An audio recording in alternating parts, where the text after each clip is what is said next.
Students, welcome back to inside botany. और last minute preparation में हम लोग आज कुछ टर्म्स की बात करेंगे, इकोलॉजिकल टर्म्स की, जो हमने इकोलॉजी के चैप्टर में देखा ही होगा, बट यहाँ पर हमें लास्ट मिनट रिवीजन उसका कर लेना चाहिए। ये जैसे इकैट्स, इकोटाइप्स या फिर इको स्पीसीज, आपको पता है ना कि ये सब सेम स्पीसीज ही हैं जो मॉर्फोलॉजिकली डिफरेंट है।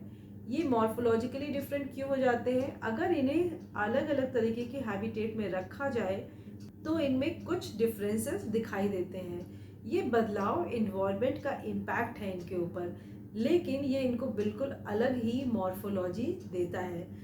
तो सबसे पहले हम इकैट्स की बात करते हैं। इकैट्स जिन्हें इकोफिन्स या फिर हैबिटेट फॉर्म्स भी कहा जाता है। इकैट्स टोटली इन्वायरमेंटली इंड्यूस इम्पैक्ट है। ये वेरिएशन सिर्फ और सिर्फ इन्वायरमेंट के इम्पैक्ट से ही यहाँ पर आया है। तो यहाँ स्पीसीज सेम है, इसका मतलब इनका जेनेटिक स्टॉक भी सेम है, तो ये स्पीसीज इंटरब्रीड कर सकती है, यानी दो अलग तरह के इकैट्स आपस में इंटरब्रीड कर सकते हैं। और ये इकैट्स जो डिफरेंट फॉर्म में हमें दिखाई दे रहे हैं, अगर इनका हैबिटेट हम चेंज कर दें तो यहाँ पर ये अगेन अपने फॉर्म्स को चेंज कर लेते हैं। तो हम कह सकते हैं कि ये जो अडेप्टेशन है, ये एक तरह का टेम्परेरी अडेप्टेशन है जो समय के साथ रिवर्स भी हो सकता है, यानी कि हैबिटेट के टाइप के साथ वो रिवर्स हो सकता है। पी.एस. रामाकृष्णन 1960 में इन्होंने यूफॉर्बिया हिर्टा का दो इकैट हमें बताया, जो कि एक प्रोस्टेट टाइप है और दूसरा प्रोस्ट्रेट कॉम्पैक्ट टाइप का। तो प्रोस्ट्रेट टाइप हमें कहाँ देखने को मिलेगा? जहाँ पर ड्राई और नॉर्मल सॉइल है। इसका मतलब यहाँ पर यूफॉर्बिया हिर्टा प्रोफ्यूजली ब्रांच्ड है और यहाँ पर इंटरनोड्स भी इसके लॉन्ग है।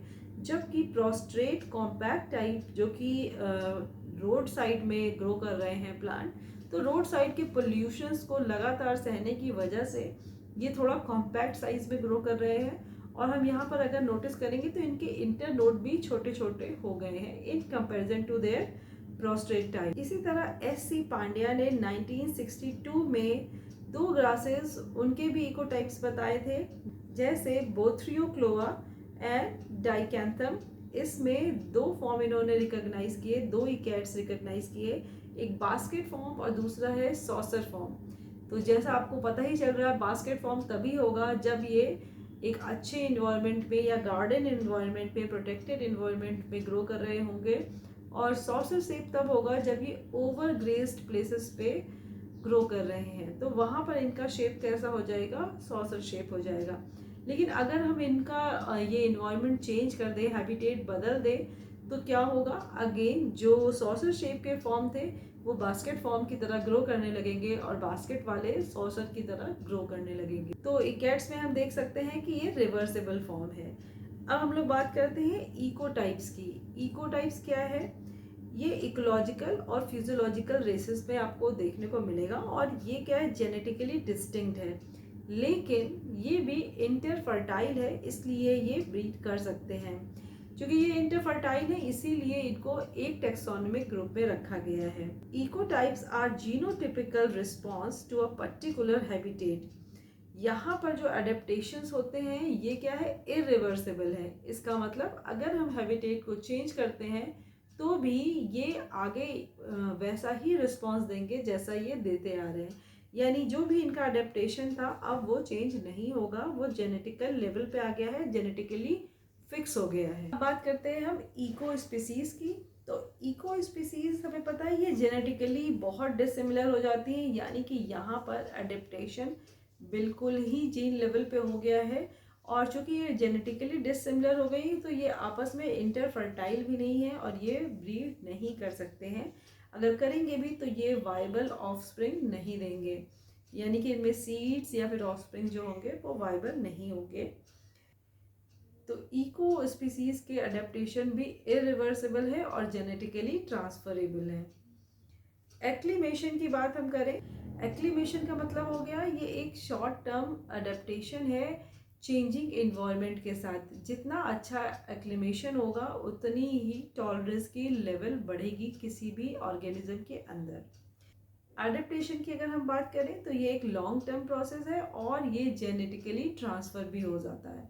जबकि एक्लीमेशन शॉर्ट टर्म है और चेंजिंग इन्वायरमेंट में बस ये टॉलरेंस प्रोवाइड कर रहा है रहने की। यानी कि जैसे ही एनवायरनमेंट रिज्यूम होगा तो एक्लीमेशन की ज़रूरत नहीं पड़ेगी। और एडेप्टेशन एक बिल्कुल ही नए इन्वायरमेंट के साथ सामंजस्य बैठाने के लिए होता है, और अब वो उसी एनवायरनमेंट में लॉन्ग टर्म में रह सकते हैं। यानी कि एनवायरनमेंट, ऐसी जगह का एनवायरनमेंट जल्दी जल्दी चेंज नहीं होता है। जैसे डेजर्ट का अडेप्टेशन है ना, कोल्डर रीजन का अडेप्टेशन है, वाटर का अडेप्टेशन है। तो ऐसे प्लांट या एनिमल, कोई भी ऑर्गेनिज्म बहुत जल्दी जल्दी से अपने एनवायरनमेंट को चेंज नहीं करते हैं। तो ये एक लॉन्ग टर्म वाला प्रोसेस हो जाता है। इकोलॉजिकल एम्पलीट्यूड की हम बात करें तो ये रेंज है डिमांड और टॉलरेंस की। डिमांड मतलब requirement and the consequent range of tolerance of a species on a particular region, on a particular environmental condition. तो जितना भी लो एम्पलीट्यूड होगा तो इसका मतलब कि ऑर्गेनिज्म में टॉलरेंस की क्षमता उतनी ही कम होगी। और जितना ही कह सकते हैं हाई इकोलॉजिकल एम्पलीट्यूड होगा, उतना ही रेंज ऑफ डिमांड और रेंज ऑफ टॉलरेंस क्या होगी, इंक्रीज हो जाएगी। तो हाई एम्पलीट्यूड मतलब बेटर एडेप्टेशन। प्रीवियस लेक्चर्स में हमने लॉ ऑफ टॉलरेंस और लिमिटिंग फैक्टर्स, इन सब के बारे में ऑलरेडी स्टडी किया हुआ है, तो आपको ये समझने में दिक्कत नहीं होगी। तो आज के लिए बस इतना ही। नए लेक्चर में हम नए टॉपिक पे मिलेंगे।